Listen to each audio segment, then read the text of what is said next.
I'm Olivia Jenkins, 32 years old and an executive at Horizon Industries. My relationship with my father has always been complicated, but nothing prepared me for being banned from my own mother's 60th birthday celebration. "Let's not make this about you," he said dismissively when I called to confirm my attendance. I never expected to show up anyway, smile through his cold reception, hand Mom her gift, and turn to leave. Then my sister's boyfriend stood up and said something that changed everything. "Where are you watching from today?" Drop a comment below, hit that like button, and subscribe to hear how my dad's face transformed when those words were spoken. Growing up, my mom Eleanor was my rock. While my father Richard constantly pushed me to be practical and realistic, Mom would secretly encourage my dreams. We'd spend Saturday afternoons baking cookies while she'd tell me stories about women who defied expectations and carved their own paths.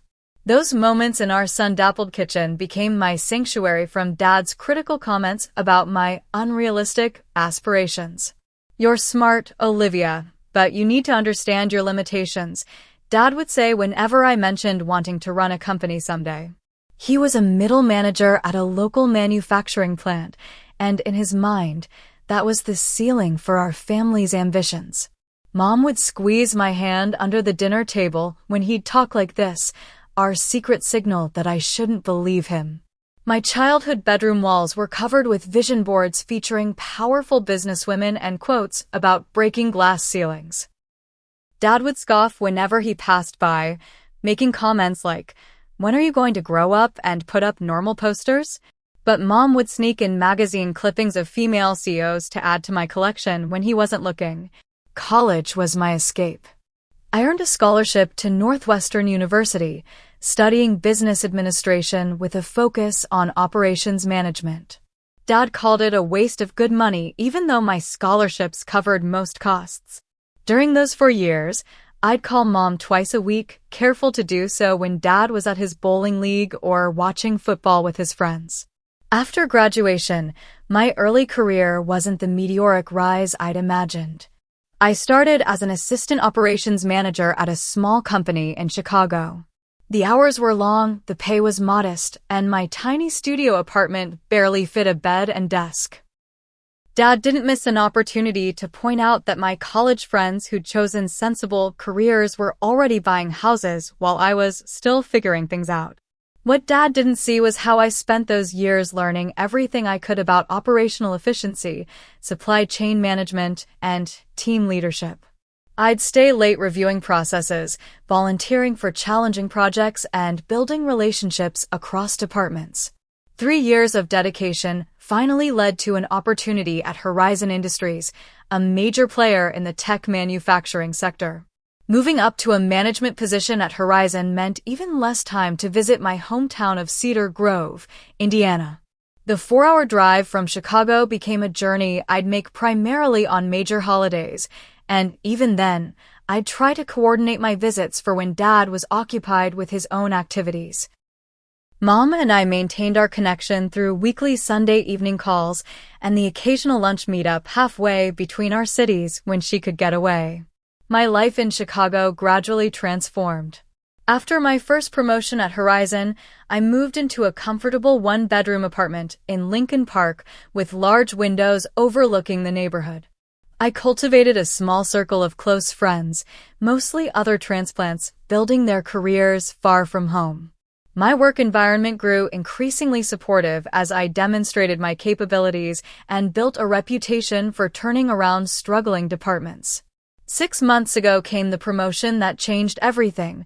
Director of Operations for Horizon's Midwest Division, overseeing 5 manufacturing facilities, including our newest branch in Indianapolis. The position came with a significant salary increase, a team of 42 people reporting to me, and a level of responsibility that occasionally kept me awake at night. But I loved every minute of it, finally living the dream that Dad had dismissed for so many years. My younger sister Sophia took a different path. 3 years my junior, she'd always been more willing to accommodate Dad's expectations. She became an elementary school teacher, bought a house 10 minutes from our parents, and maintained the family peace by carefully navigating Dad's moods and opinions. We remained close despite our different choices, texting daily and video chatting weekly to stay connected. Last month, Sophia mentioned she'd started dating someone new, a guy named Nathan who managed accounts at a tech company. "He's really sweet, Liv," she told me during our last call. "He just moved here from Chicago for a regional position. I think you'd really like him." I was happy for her but too consumed with launching our new automated inventory system to ask many questions about Nathan beyond the basics. Little did I know how significant this connection would soon become. Mom's 60th birthday was approaching in May, a milestone I refused to miss despite my hectic schedule. I'd already requested time off months in advance, planning to surprise her with a visit and the perfect gift I'd been working on secretly for weeks. A restored collection of family photos I'd discovered in our attic years ago, professionally preserved and bound in a handcrafted leather album. These weren't just any photos, but rare images of Mom's grandparents who had immigrated from Ireland, family treasures she thought had been lost decades ago. My careful planning came to an abrupt halt one Tuesday evening when Sophia called, her voice unusually tense. "Dad's organizing a surprise party for Mom's birthday," she said, hesitation evident in her tone. "It's going to be at their house next Saturday." "That's perfect," I replied, already envisioning Mom's face lighting up when I walked through the door unexpectedly. "I've already booked my flight. Don't tell Mom, okay? I want to surprise her." The pause that followed should have prepared me for what came next. "Liv, there's something else," Sophia said quietly. "Dad specifically said he doesn't want you there. He told me to make sure you know you're not welcome." The words hit like a physical blow. "What? Why would he say that?"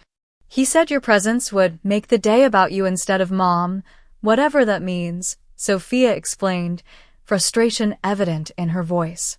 I tried to talk him out of it, but you know how he gets when his mind is made up. I sat down heavily on my couch, staring blankly at the framed photo of Mom and me from my college graduation. "Did you tell Mom about this?" "No, it's supposed to be a surprise party, remember? But she's been asking if you're coming home soon. I think she misses you." That night, I called Mom under the pretense of checking in. Without revealing the party plans, I carefully asked about her birthday weekend. "Oh, your father mentioned taking me to dinner," she said, her voice brightening momentarily before dropping to a near whisper. "I wish you could be here, sweetheart. It's been too long." The longing in her voice was unmistakable. "I miss you too, Mom. Work has been crazy lately."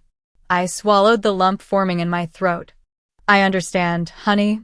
You're doing important things. I'm so proud of you." There was a rustling sound. Then she added, "Your father just walked in. I should go help with dinner." Before hanging up, she said something that solidified my decision. "No matter what, Olivia, remember I love you. Always." Initially, I considered respecting Dad's wishes. After all, this was supposed to be Mom's special day, and the last thing I wanted was to create drama. The universe seemed to agree when an email arrived the next morning from our VP of Operations, inviting me to represent Horizon at an important industry conference in San Francisco that same weekend. The professional opportunity was significant, a chance to network with industry leaders and potentially secure new partnerships. For a moment, I considered accepting and sending Mom an extravagant gift instead. That evening, I met my best friend Cassandra for dinner at our favorite Thai restaurant, hoping her insight might clear my conflicted thoughts. "So let me get this straight," she said after I explained the situation, setting down her fork with a decisive clink against the plate. "Your dad is deliberately excluding you from your own mother's milestone birthday, and you're considering just accepting that?" "It's complicated, Cass," I sighed, pushing the pad Thai around my plate. "You know how he is. If I show up anyway, he'll make a scene, and that would ruin Mom's day." Cassandra leaned forward, her expression serious. "Listen to me, Olivia. Your mom clearly wants you there. She practically gave you a coded message to come anyway. Are you really going to let your dad's issues dictate your relationship with your mother? Her words resonated with something deep inside me, a resistance I'd been cultivating for years against Dad's attempts to control and diminish me. But what about the conference? It's a big opportunity. There will be other conferences, Cassandra said firmly. But your mom only turned 60 once. Plus, she added with a slight smile, wouldn't it be satisfying to finally stand up to your dad? To show him you won't be pushed around anymore?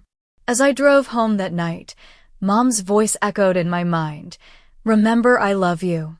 Always. It felt like permission, like a hand reaching out across the distance between us. By the time I parked in my building's garage, my decision was made. I would go to the party, face my father, and be there for Mom, regardless of the consequences. The more I thought about Dad's ban, the more memories surfaced of previous family gatherings that had ended in tense silences or outright arguments. Last Thanksgiving stood out vividly. I'd arrived late after finishing an emergency conference call with our Singapore team, already apologetic and stressed. Well, look who finally decided to grace us with her presence, Dad had announced to the table full of relatives. The big executive who's too important for family dinner to start on time. Richard, Mom had said quietly. Olivia explained she had an emergency at work. There's always an emergency with her job, he'd retorted.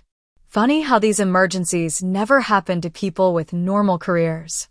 The meal continued with Dad making pointed comments about corporate ladder climbers and people who think they're better than everyone else. When Uncle James asked about my recent promotion, Dad interrupted before I could answer. Oh, she's got some fancy new title now.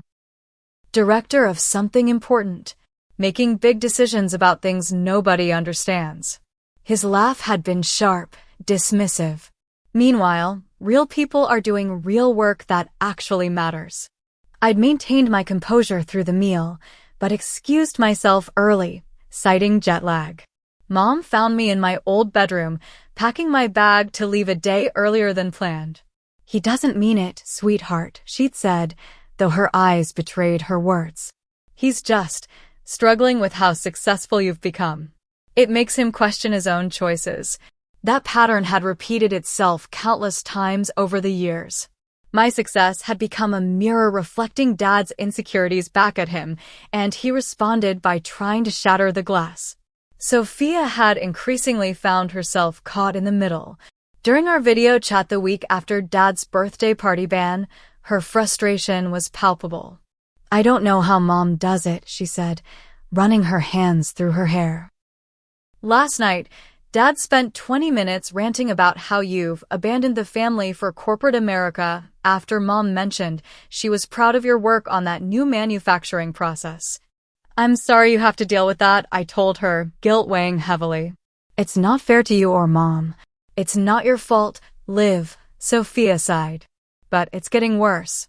I think your promotion really got under his skin, especially since his department at work is being downsized. This new information shifted something in my understanding. He didn't tell me about the downsizing. Of course not, Sophia replied. He'd never admit he's worried about his job security. But Mom told me he's been passed over for senior roles 3 times now, and they're bringing in younger managers with advanced degrees. The irony wasn't lost on me. After years of dismissing my education and career choices, Dad was now facing the consequences of not adapting to changing industry demands. Part of me felt vindicated, but another part ached for the father who couldn't seem to find pride in his daughter's success.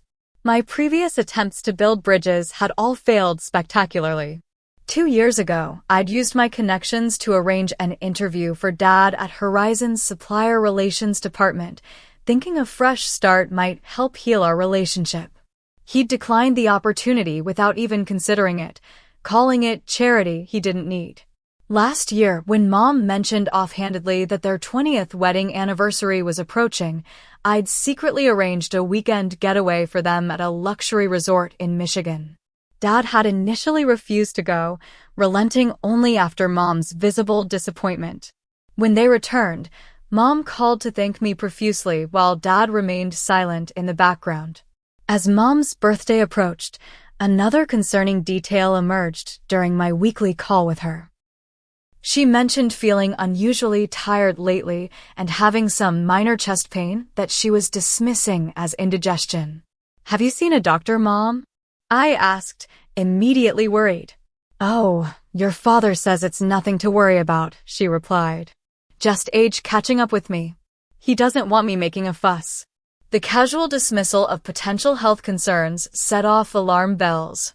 Dad's control was extending beyond emotional manipulation into potentially dangerous territory. This strengthened my resolve to attend the party, regardless of his wishes. 3 days before the party, I received a troubling text from Sophia. "Just FYI, Dad told everyone you couldn't come because you're too busy with work commitments. He's making it sound like your choice not to be here for Mom's birthday." This deliberate misrepresentation pushed me past my tipping point. Dad wasn't just excluding me, he was actively painting me as the villain in a narrative of his creation. I called Sophia immediately. "I'm coming to the party," I told her firmly. "I've already booked my flight and a hotel room. Don't tell anyone, especially Dad." "Are you sure, Liv?" Sophia sounded both concerned and relieved. "It could get ugly." "I'm sure," I replied, surprising myself with the steadiness in my voice. Mom deserves to have both her daughters there on her birthday. Dad doesn't get to rewrite our family story to suit his ego. That night, I stayed up late finalizing Mom's gift, carefully adding the last few restored photos to the album. The image that would open the collection showed Mom as a young girl, sitting on her grandfather's lap, both smiling with identical dimples. It was a connection to her past that I knew she yearned for, a piece of family history she thought had been lost forever. As I traced their smiling faces, I strengthened my resolve to stand up to Dad, not just for myself, but for Mom. The week leading up to Mom's birthday was chaotic at work. Our Indianapolis facility was implementing the new inventory tracking system, and as expected, the transition wasn't going smoothly. Under normal circumstances, I would have been on-site personally overseeing the process, but I had already arranged for my trusted deputy director, Marcus, to handle it. "Are you sure about this timing, Olivia?" my boss asked during our Monday meeting. "The board is expecting updates on Indianapolis by next week." "I'm positive," I replied firmly. "Marcus is more than capable, and this is a family emergency I can't reschedule." The words felt honest, even if they didn't convey the full complexity of the situation. By Thursday evening, I was on a flight to Indianapolis, my carry-on containing one change of professional clothes for work meetings on Monday, casual outfits for the weekend, and most importantly, Mom's carefully wrapped gift. The leather-bound album had been placed in a custom box lined with acid-free tissue paper, protecting the precious contents. During the flight, I rehearsed potential scenarios in my head. Would Dad make a scene in front of guests? Would he try to turn me away at the door? Should I arrive early or wait until the party was in full swing? Each possibility increased my anxiety, but also strengthened my determination. I checked into the Hampton Inn 5 miles from my parents' home rather than staying with Sophia as I usually would. This decision was strategic. I wanted the freedom to retreat if necessary without putting my sister in an uncomfortable position. The hotel room was generic and impersonal, but it provided a neutral space to gather my thoughts and prepare mentally for what lay ahead. Friday morning, I visited a local florist and selected a beautiful arrangement of lilies and hydrangeas, Mom's favorites, to complement her gift. The florist, an older woman with kind eyes, must have sensed my tension. "Special occasion?" she asked as she wrapped the stems. "My mother's 60th birthday," I replied, trying to sound casual. She smiled warmly. "She'll be thrilled to have you there. Nothing means more to a mother than having her children present for important milestones." Her words nearly brought tears to my eyes, affirming the rightness of my decision despite the potential fallout. Back at the hotel, I exchanged several texts with Sophia finalizing details. The party would begin at 3 o'clock Saturday afternoon, with most guests arriving by 3:30. Mom would be brought home at 4 under the pretense of picking up a forgotten item before their dinner reservation. "Nathan's excited to finally meet you," Sophia texted. "He's been asking lots of questions about you." "Looking forward to meeting him too," I replied, though meeting my sister's boyfriend was the least of my concerns at that moment. "Just be prepared," came Sophia's final message. "Dad's been in a mood all week. He keeps talking about how some people think they're too important for family obligations." I didn't respond to that last text. No amount of preparation could fully ready me for confronting the pattern of belittlement and control that had defined my relationship with Dad for decades. Saturday morning dawned clear and warm, a perfect spring day in Indiana. I spent extra time getting ready, selecting a navy blue dress that was professional without being flashy, applying makeup that enhanced without drawing attention, and styling my hair in loose waves that framed my face naturally. Each choice was deliberate, designed to present an image of confident success without the ostentation Dad often accused me of. At 3:45, I parked my rental car a block away from my parents' colonial-style home and took a moment to center myself. Through the car window, I could see balloons tied to the mailbox and several unfamiliar vehicles lining the driveway and street. My heart pounded as I gathered Mom's gift and flowers from the passenger seat. The walk to the front door felt simultaneously endless and too brief. From the sidewalk, I could hear laughter and conversation spilling from open windows, the sounds of celebration already in full swing. Through the large front window, I glimpsed a crowded living room decorated with birthday banners and filled with familiar faces from my childhood and extended family. For a moment, I stood on the porch, my finger hesitating over the doorbell. This was my last opportunity to retreat, to avoid the confrontation that awaited me inside. The wrapped album felt heavy in my hands, a physical manifestation of my love for Mom and my right to be part of the celebration. Taking a deep breath, I pressed the doorbell, its cheerful chime cutting through the buzz of conversation inside. Footsteps approached, and then the door swung open to reveal my father, his smile freezing and then disappearing entirely as he registered my presence. "Olivia," he said flatly, his voice dropping to ensure guests behind him couldn't hear. "What are you doing here?" In that moment, standing on the threshold of my childhood home with Dad blocking my entry, I felt a lifetime of diminishment and dismissal crystallize into perfect clarity. This was the pattern I had come to break, not just for myself, but for Mom.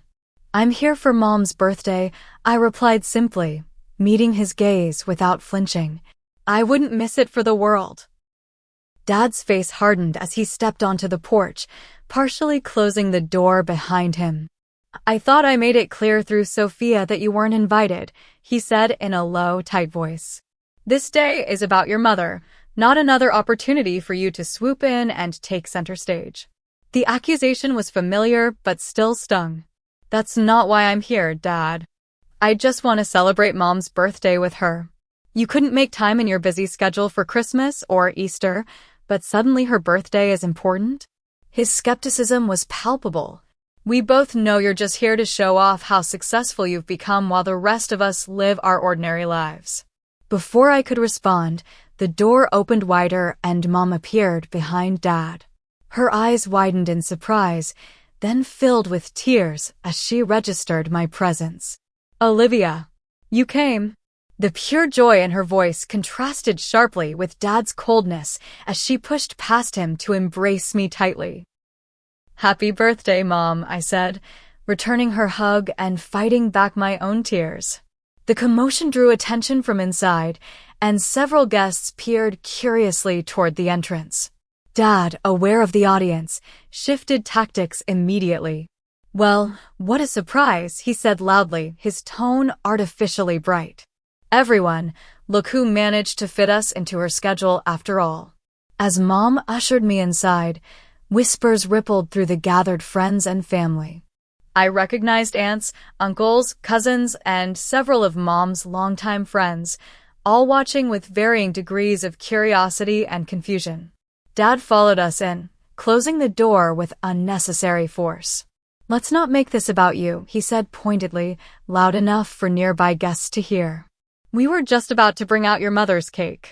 The statement was clearly meant to embarrass me, to paint me as an attention seeker disrupting the planned celebration.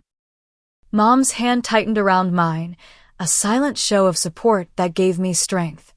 "I wouldn't dream of interrupting," I said calmly, maintaining my composure.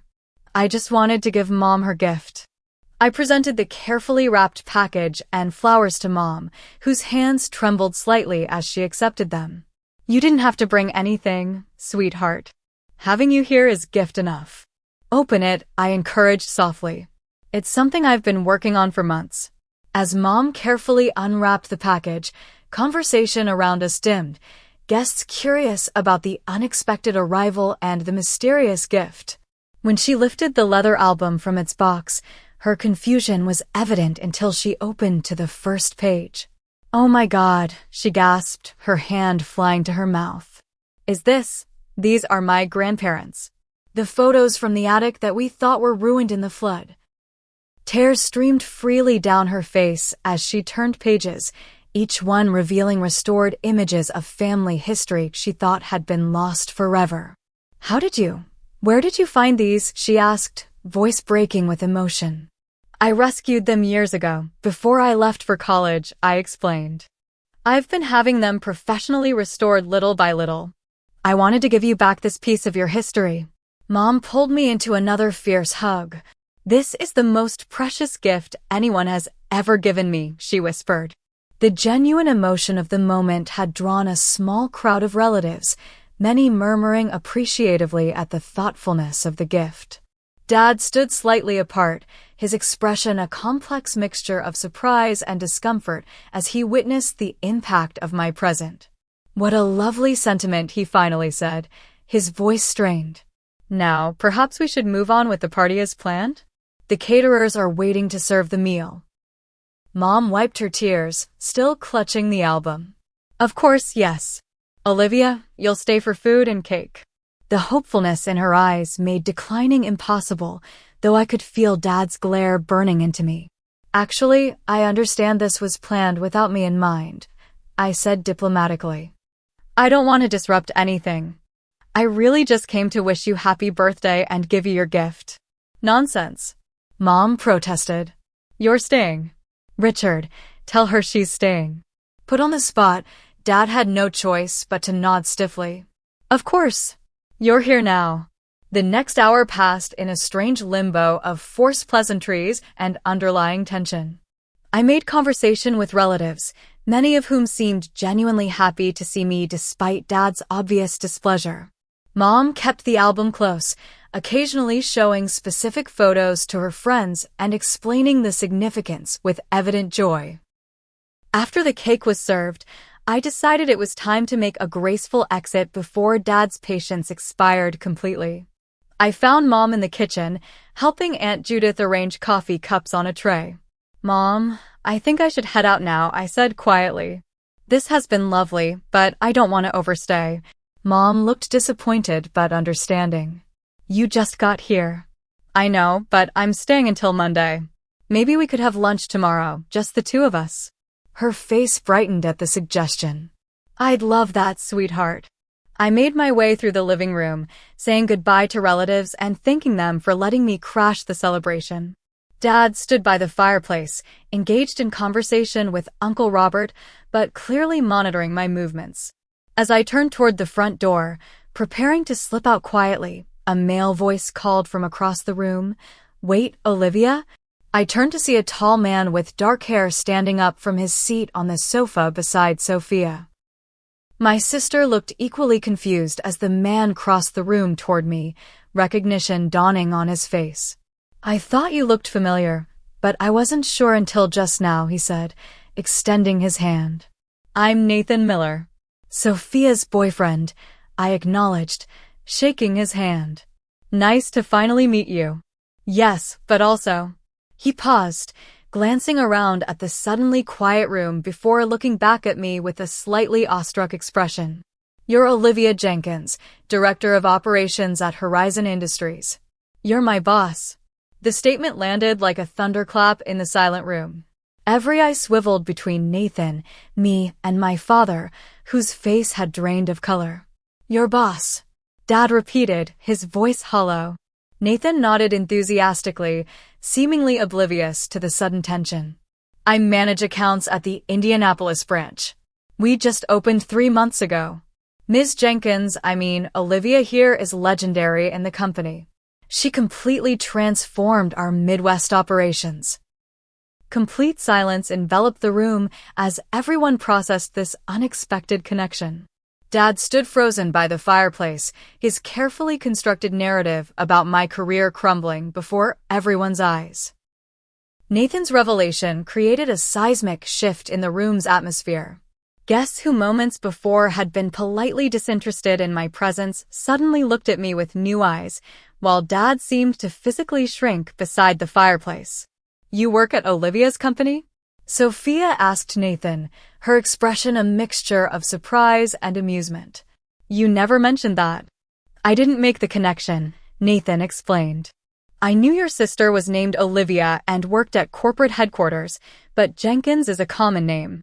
Plus, everyone at the office just calls her MS, Jenkins, or the director. He turned back to me. I can't believe I've been dating the sister of the person responsible for implementing the inventory system that's been revolutionizing our workflow. Dad cleared his throat, attempting to regain control of the situation. Well, isn't that a coincidence, he said, his voice lacking its usual authority. Small world and all that. Small world indeed, Aunt Judith chimed in, moving closer with evident interest. Richard, you never told us Olivia was so high up in her company. A director at her age. That's quite an achievement. Mom stepped forward, placing a protective hand on my arm. We've always been very proud of Olivia's accomplishments, she said firmly, with a pointed look at Dad. And now that she's here, she's absolutely staying for the rest of the celebration. In fact, Nathan, why don't you tell us more about Olivia's work? Richard and I hear so little about the details. The invitation was a clever move on Mom's part, simultaneously validating my career and putting Dad in a position where he couldn't object without appearing petty. Dad's jaw tightened, but he remained silent as Mom guided me to the center of the room, effectively making me part of the celebration rather than an intruder. Nathan, unaware of the family dynamics at play, happily obliged. MS. Jenkins, Olivia, implemented a new inventory tracking system that increased our efficiency by 30%. Before that, she completely restructured the supply chain protocols across all Midwest facilities. His admiration was evident. The Indianapolis branch wouldn't even exist without her strategic expansion plan. Each achievement Nathan listed seemed to land like a physical blow to Dad's carefully constructed narrative about my career. The meaningless corporate job he'd dismissed for years was suddenly revealed as a position of significant authority and impact. Olivia oversees 5 facilities and more than 200 employees now, Nathan continued enthusiastically. She's known for being tough but fair. Everyone respects her because she never asks anyone to do something she wouldn't do herself. Sophia caught my eye across the room, her expression a mixture of pride and barely suppressed amusement at Dad's obvious discomfort. Several relatives began asking questions about Horizon Industries and my role there, genuinely interested rather than merely polite. I had no idea you were so established in your field, Olivia, Uncle Robert said, breaking away from Dad to join the conversation. Richard always made it sound like you were still finding your footing. She's been finding her footing for a decade, Dad interjected weakly, attempting humor that fell flat in the face of Nathan's revelations. Mom, sensing the shift in the room, seized the opportunity. Olivia, why don't you stay and have some cake? I insist. After all, it's not every day I get both my daughters together, especially when one of them has such a demanding career. The pointed comment wasn't lost on anyone, least of all Dad, who suddenly seemed very interested in refilling his coffee cup in the kitchen. As he retreated, the atmosphere in the living room noticeably lightened. "I'd love to stay, Mom," I agreed, accepting the piece of cake Aunt Judith immediately offered. Over the next hour, the party took on a different energy. Relatives who had previously given me perfunctory greetings now engaged in genuine conversation, asking thoughtful questions about my work and life in Chicago. Several of Mom's friends shared stories about their own children's careers, drawing parallels and seeking advice they assumed I could provide from my position. Dad remained on the periphery, occasionally making stilted attempts to join conversations, but mostly observing with an unreadable expression as the narrative he'd controlled for years unraveled around him. When he did speak, his usual dismissive comments about corporate types were noticeably absent. During a quiet moment, Sophia pulled me aside near the hallway bookshelf. "I had no idea Nathan worked for your company," she whispered. "Talk about cosmic justice."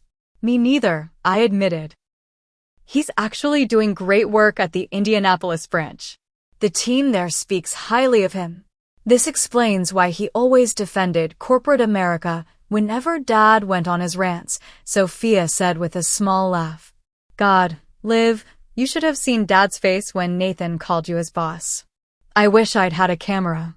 Later, as guests began to depart, Nathan approached me with professional deference despite the personal setting. "I hope this doesn't make things awkward at work, Ms. Jenkins." "I mean, Olivia." "Not at all," I assured him. "And please, it's definitely Olivia here. Save MS. Jenkins for the office. Your sister talks about you all the time," he said warmly. "Now I understand why. You're exactly as impressive as she described." As the party wound down to just family, Mom pulled me aside in the kitchen while Sophia and Nathan helped clean up in the dining room. Dad had mysteriously disappeared to check something in the garage. "Thank you for coming, sweetheart," Mom said, squeezing my hands tightly. "Having you here means everything to me, especially." She trailed off, glancing toward the garage door. "Especially with how Dad feels about me?" I finished gently. Mom's eyes filled with tears. "He doesn't really know you anymore, Olivia. He's stuck in this idea of who you were or who he thought you should be. Today was illuminating for him, I think." "I didn't come to embarrass him, Mom," I said truthfully. "I just wanted to be here for you." "I know that." She touched my cheek softly. "And I think, deep down, he knows it too. He's just too stubborn to admit when he's wrong." As if summoned by our conversation, Dad reappeared in the kitchen doorway, his expression guarded, but lacking the open hostility from earlier. "Your mother and I appreciate you taking time from your busy schedule to visit," he said stiffly. "Nathan speaks very highly of your professional accomplishments." It wasn't an apology, but coming from Dad, the acknowledgement of my career without sarcasm or dismissal felt like a significant shift. "Thank you for letting me crash the party," I replied, matching his neutral tone. A tentative truce established, we rejoined Sophia and Nathan in the living room, the four of us engaging in cautious but civil conversation until it was time for me to return to my hotel.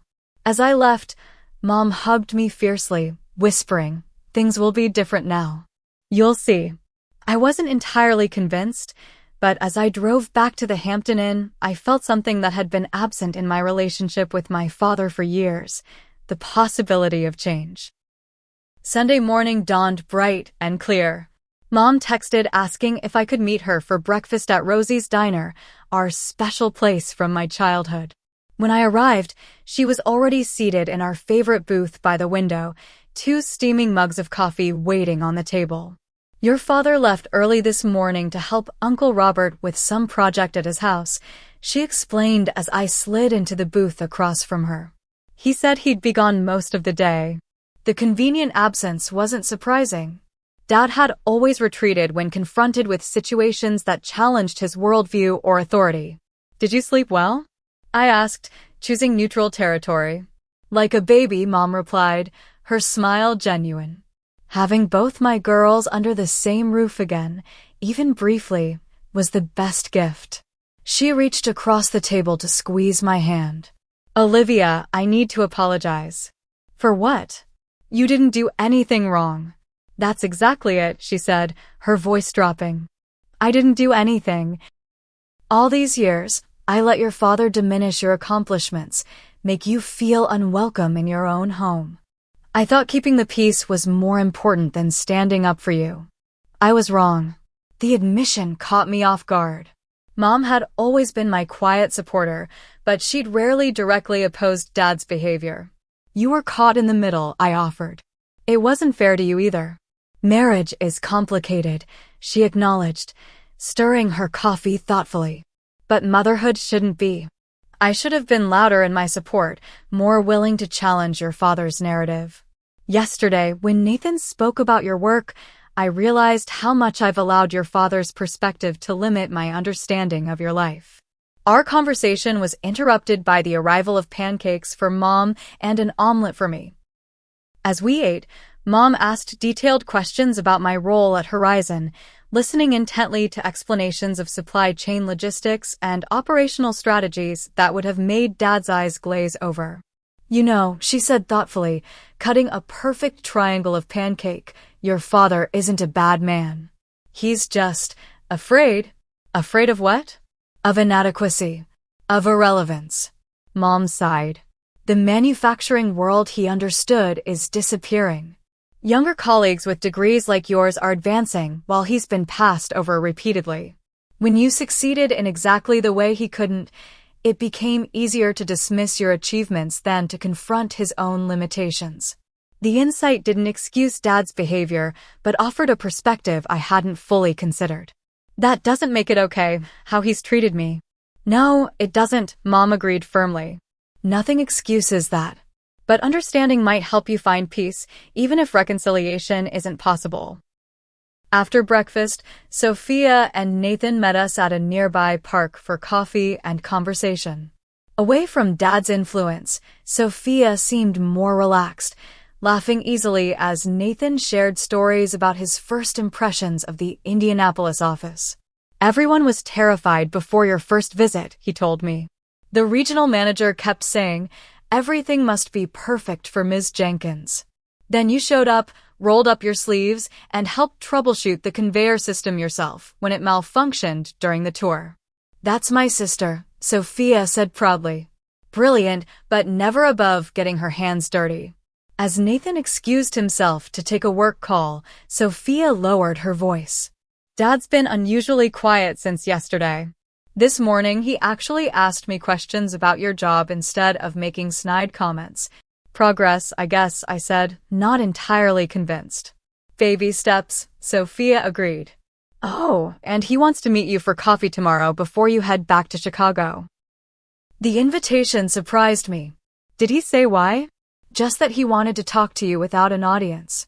Sophia squeezed my arm. It's up to you, Liv. No one would blame you if you declined. I considered the offer throughout the afternoon as we showed Nathan around our hometown. The idea of another confrontation with Dad was exhausting, but something about his request felt different from our usual pattern of conflict and avoidance. That evening, I texted Dad to accept his invitation, suggesting we meet at the local diner at 9 the next morning. His response was prompt and uncharacteristically free of passive-aggressive comments. I'll be there. Thank you. I arrived at the diner 10 minutes early Monday morning, deliberately choosing a booth in the back where our conversation wouldn't be overheard. Dad arrived precisely at 9, looking somehow smaller in his casual flannel shirt and jeans. Thanks for meeting me, he said, sliding into the booth opposite me. I know you're probably eager to get back to Chicago. I have meetings this afternoon, I confirmed, keeping my tone neutral. But I have time. We ordered coffee, the uncomfortable silence stretching between us until our mugs arrived. Dad added his usual 3 sugars, stirring methodically before finally meeting my eyes. I've been unfair to you, Olivia, he said, the admission clearly difficult for him. For a long time, the statement hung in the air between us, so unexpected that I wasn't sure how to respond. Yes, I finally said. You have. Dad nodded, accepting the simple truth without argument. When you were growing up, I thought I was protecting you from disappointment by encouraging practical goals. The world I knew was one where people like us hit ceilings we couldn't break through. I never imagined you'd go so far beyond what I thought possible. You didn't encourage practical goals, Dad, I corrected gently. You dismissed my dreams entirely. He winced, but didn't argue. When you succeeded anyway, it was difficult to reconcile with everything I thought I knew. Everything I'd told myself about why my own career stalled. So instead of being proud, you tried to minimize what I'd accomplished. I finished for him. It wasn't right, he acknowledged. Hearing Nathan talk about your work yesterday, seeing how others respected what you've built, it forced me to see things differently. It wasn't quite an apology, but from Dad, this recognition represented a seismic shift. Where do we go from here? I asked. Dad looked down at his coffee. I don't expect us to suddenly have the relationship we should have had all along. Too much has happened. But maybe we can start by being honest with each other. Honest sounds good, I agreed cautiously. I am proud of what you've accomplished, Olivia, he said, the words clearly difficult for him. I just don't know how to show it without confronting my own failures. Your struggles aren't failures, Dad, I said, surprising myself with the compassion in my voice. And my success doesn't diminish you. We didn't solve years of complicated feelings in one diner conversation. There was no tearful reconciliation or promises of a perfect relationship moving forward. Instead, we established a fragile foundation of mutual respect that felt more honest than anything we'd shared before. As I drove back to Chicago that afternoon, I processed the weekend's events with my therapist, Dr. Chin, during our regular Monday session. It sounds like a significant breakthrough, she observed after I recounted the interactions with Dad. How are you feeling about it? Cautiously optimistic, I admitted. One conversation doesn't erase decades of patterns. But it feels like something shifted. And how has this experience affected your relationship with your mother? I smiled, thinking of Mom's texts throughout the day checking that I'd arrived safely in Chicago. Stronger. More honest. We've planned weekly video calls, and she's coming to visit next month, just her. Over the following weeks, the ripple effects of that birthday weekend continued to manifest. My relationship with Mom deepened through more open communication, no longer filtered through Dad's perspective. She shared concerns about her health that Dad had previously minimized, allowing me to help her schedule appointments with specialists in Chicago. Sophia and I grew closer as well, our shared experience creating a new level of understanding between us. Nathan and I established clear boundaries between our professional and personal relationships with a mutual agreement to keep work discussions out of family gatherings. Dad and I began a careful, deliberate reconstruction of our relationship. Our interactions weren't without tension, but the dismissive comments about my career noticeably disappeared. When Horizon announced our quarterly results, breaking company records for efficiency and production, Dad sent an awkward but sincere congratulatory text. The most profound change, however, occurred within me. For years, I'd sought validation from someone unwilling or unable to provide it, allowing that absence to shape my self-perception despite external success. Standing up to Dad, not with anger but with quiet confidence in my worth, freed me from that pattern of seeking approval I would never receive. I realized that true freedom comes not from changing others' perceptions, but from releasing the need for their validation entirely. My worth wasn't determined by Dad's acknowledgement, nor was it defined solely by professional achievements. It existed inherently, requiring no external confirmation. 3 months after Mom's birthday, I received an unexpected email from Dad with the subject line, "Thought you might find this interesting." Attached was an article about women leaders in manufacturing with a simple note, "Reminded me of you. Your mother and I are proud." Those small words represented a journey neither of us had expected to make, proof that even the most entrenched patterns can evolve when we find the courage to challenge them. Sometimes, the families we're born into cannot give us what we need, and we must build chosen families who support our authentic selves. But occasionally, if we're fortunate, our original families can grow alongside us, creating new patterns of interaction based on who we've become rather than who they expected us to be. Have you ever had to stand your ground with family members who couldn't see your true worth? How did you handle that situation? Share your experience in the comments below. If this story resonated with you, please hit the like button and subscribe to hear more stories about navigating complicated family dynamics and finding your own path. Thank you for listening to my journey, and remember, sometimes the most powerful thing you can do is simply show up authentically, regardless of others' expectations.